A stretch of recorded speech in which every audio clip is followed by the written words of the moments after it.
Welcome back. This is Wisconsin Shoe Guy. Sorry, it's been a while since I've posted any videos. Today, we're going to do a good old-fashioned shoe battle, and I'm taking a comment that was made by one of my viewers that was actually on Facebook, where he said, is Edward Green Dover the best split-toe derby that is out there in the market, and is everything else compared to that? And so this is the Goodyear welted version of that. And so I want to spend a little bit of time talking a little bit about what makes these awesome shoes very unique. And then we'll get into what actually is best. But for now, one of the things that I think is most important as you're comparing the Edward Green Dover, and this is the one on the 202 last, so it's round, is if you take a look at the construction of the apron, it has what they call a pie crust derby, and you can actually see the needle going through and going into the leather on the other side, and that has that little pie crust pattern, and that is one of the things that makes the Dover so unique. So is the reverse skin stitch toe that's right there. Now I have another, this is in Utah calf, and I have another Dover which is on the 606 last, so a little bit of a chisel, and you can see that pie crust derby is still there, although it's a little bit harder to see, and that's because this is in hatch grain.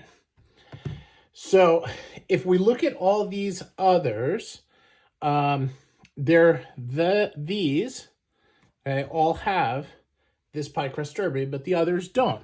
So this, which is a very nice shoe, this is a JM Weston Half Hunt, has a French apron and a long split toe.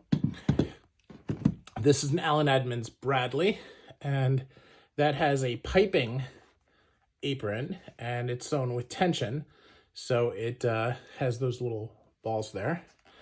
Then you have, this is a Carmina, which essentially has the same one as the Allen Edmonds. Now you can see these are very different lasts, and the apron is set on it differently.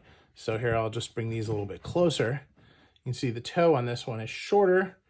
The actual apron is a little bit rounded. This is more oval.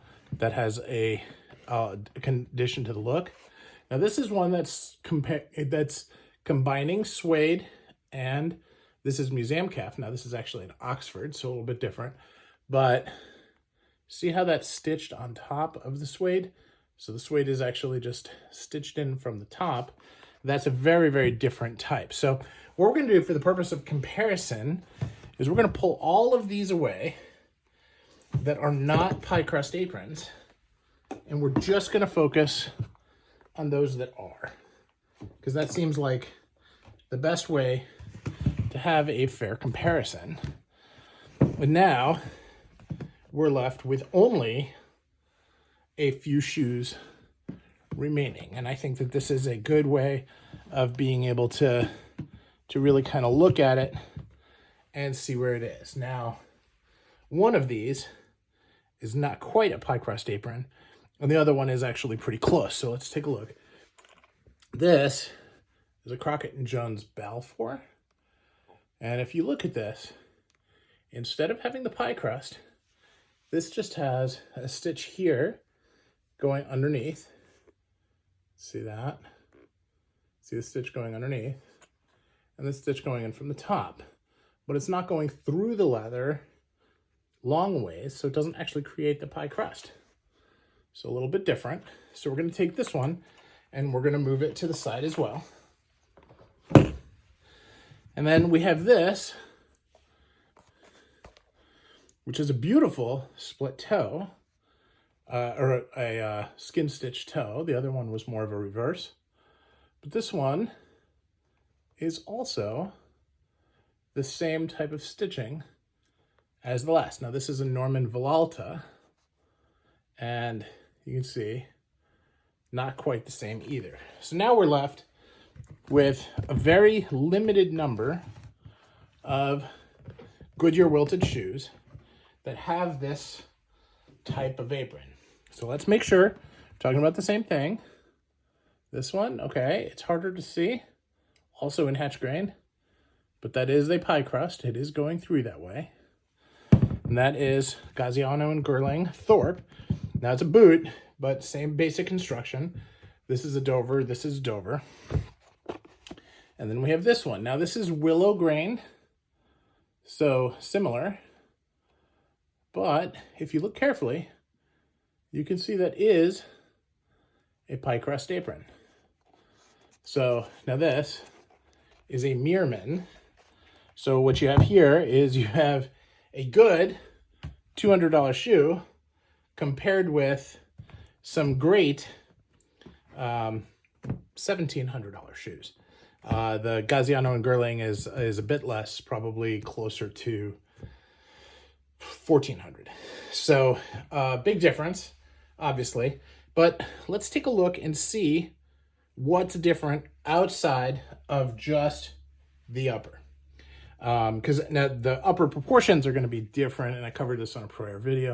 You can see how the heel caps on this one are relatively small compared to these, right? And here, of course, we don't have heel caps at all, because it's a boot and it's a totally different design. Now, but if we look at the stitch density on the sole, now this is open so you can see it. This is closed, but the stitch density along the sole is actually pretty good. Now, the lining in this is actually upgraded, so it's not your standard off-the-shelf Meerman. I had Depoy lining put in it, like a hand-welted shoe. It actually is marked as a hand-welted, but it's not. It is Goodyear welted. The linings on the Dover are really very strong. So I would say still better than the upgraded Meerman. The linings on the Gaziano and Girling are also better. But where's the difference? What are you actually paying for in here? And the answer is really the anatomy. The anatomy of the Dover and the way that it feels in your foot, the curvature of the sole versus being a flat sole. That is where you get a lot more refinement in the last. You get a lot more comfort overall. And people have complained on the channel about Edward Green using Celastic to do the toes and to harden that up. And if I pull this out, you can see the heel counters go all the way to the end here. And this is the internal counter. And then the toe comes all the way down here. All right, so it comes here all the way like so, right? So that is a material difference compared to the Meerman, right? The Meerman, they're just exactly proportioned to the heel cap. Okay, they are softer on this Meerman than the others because it again is hand welted. And then again, the toe all the way up here. Now, the insole material, the sole material, now this is an upgraded sole as well, but that is all significantly less. And it's a lighter shoe compared to the Dover, which just uses a much thicker insole. I would say the insole on the Dover is more, it has more of a feel like a hand welted shoe. It is extremely thick. It has just a very good mass to it, and it is outrageously soft for the leathers that they use. I have other Utah calf shoes, Utah from Meerman, Utah from a couple of other brands, and Edward Green is just a step above. Now, from a look perspective, a look to value, there's no question I would go with Meerman because that is, you know, so much less expensive that it seems like a no-brainer to go with it. But having worn the shoes now for a couple of years on all four of these, I can honestly say that the Dover and the Gaziano and Girling are just considerably more comfortable and hard wearing.